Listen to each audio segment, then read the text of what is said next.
Hey everybody, welcome. This is Jackie from girlwithnoname.com, and I'm here today with none other than the awesome Mike Geary, the author of my personal #1 fitness Bible and the book that got me solidly on the road to getting and keeping my smoking set of abs.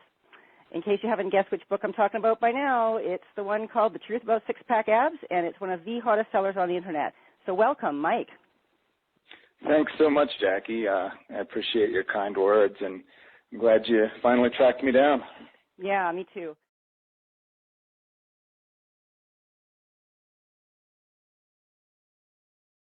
The answer is zero.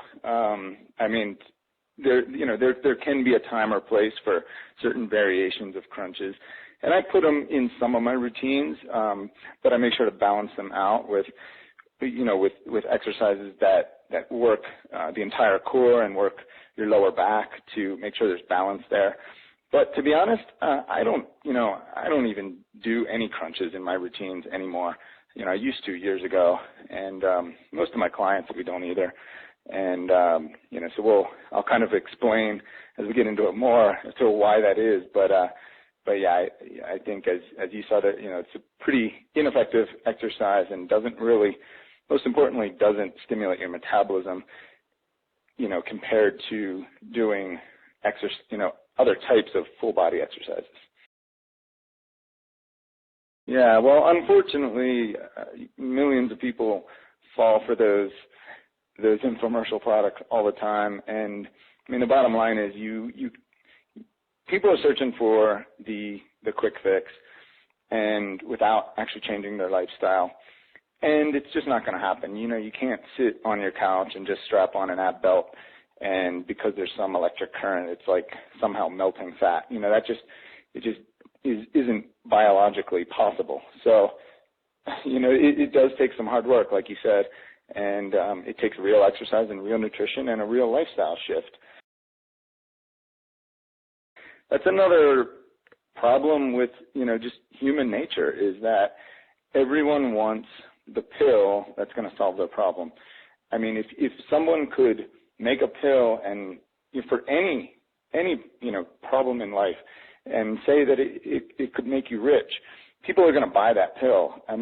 It's just, look at the pharmaceutical industry. Everyone, wants to take drugs or pills to accomplish something. And it just doesn't work that way.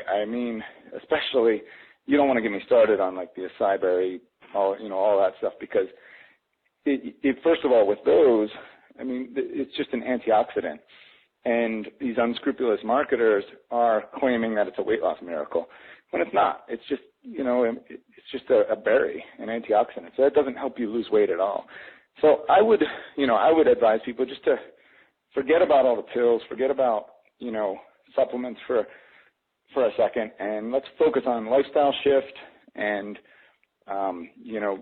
types of exercise programs, nutrition, motivation, mindset, all the stuff that really matters.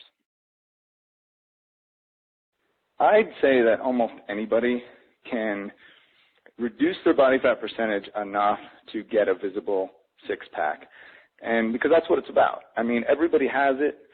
It's just reducing. There's definitely a degree of it is how developed the abdominal muscles are, but most of it is just how much body fat you're carrying around. And pretty much anybody can do it. I really hate to hear people blame their genetics and things like that.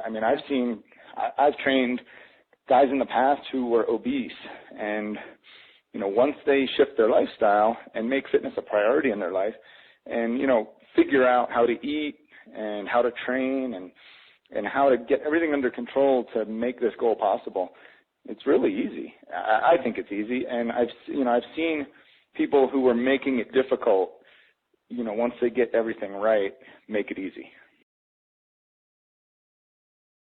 The most important part is, what are you doing to really stimulate a metabolic change in your entire body?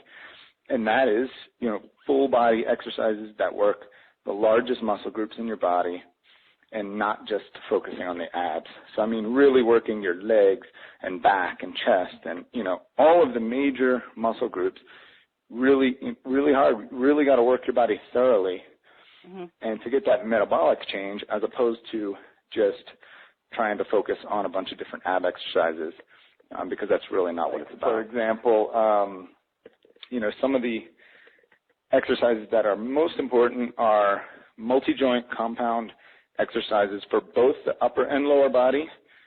Some of them can even combine upper and lower body in the same exercises. Deadlifts and squats and lunges are three of the most important.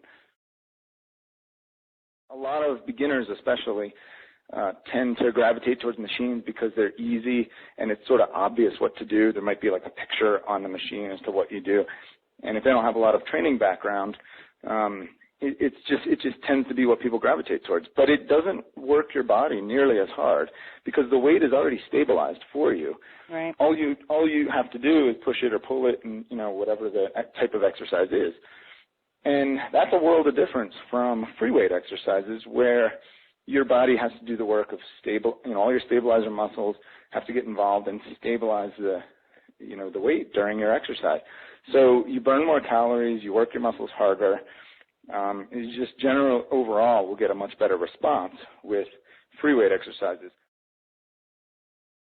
I don't think it gets harder. I mean, even though I'm not, over 40 myself, I'm 34 right now, but I can tell you I'm in a lot better shape now at 34 than I was at 21. But yet the funny thing is when I was 21, I remember all the 30-year-olds telling me, oh, just wait till you get over 30, you're going to get a gut, and I'm in better shape now. Same thing. I mean, I'm going to be in probably better shape when I'm over 40. I know guys that were obese in their 30s and are in phenomenal shape in their 40s. I know people who are in phenomenal shape in their 60s. It just takes really making fitness part of your lifestyle, making it a priority, and not making watching 6 hours of TV a day a priority. So right. It really is just about the lifestyle, and like I said, I mean, age doesn't really matter to an extent. You can stay in great shape way into even 60s and 70s.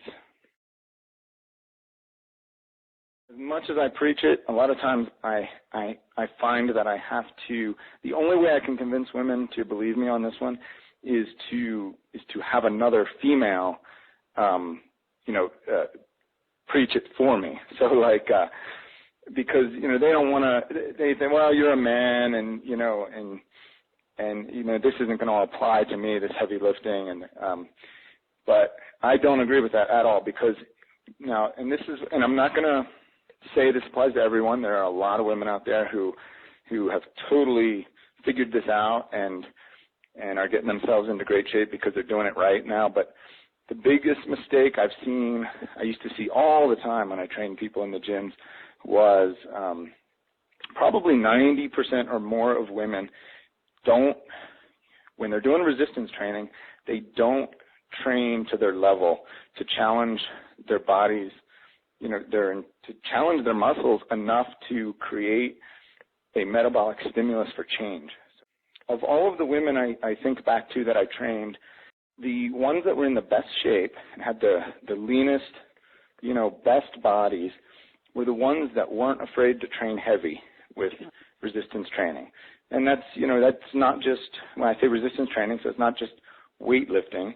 It could be body weight training too, pull-ups, push-ups, dips, things like that.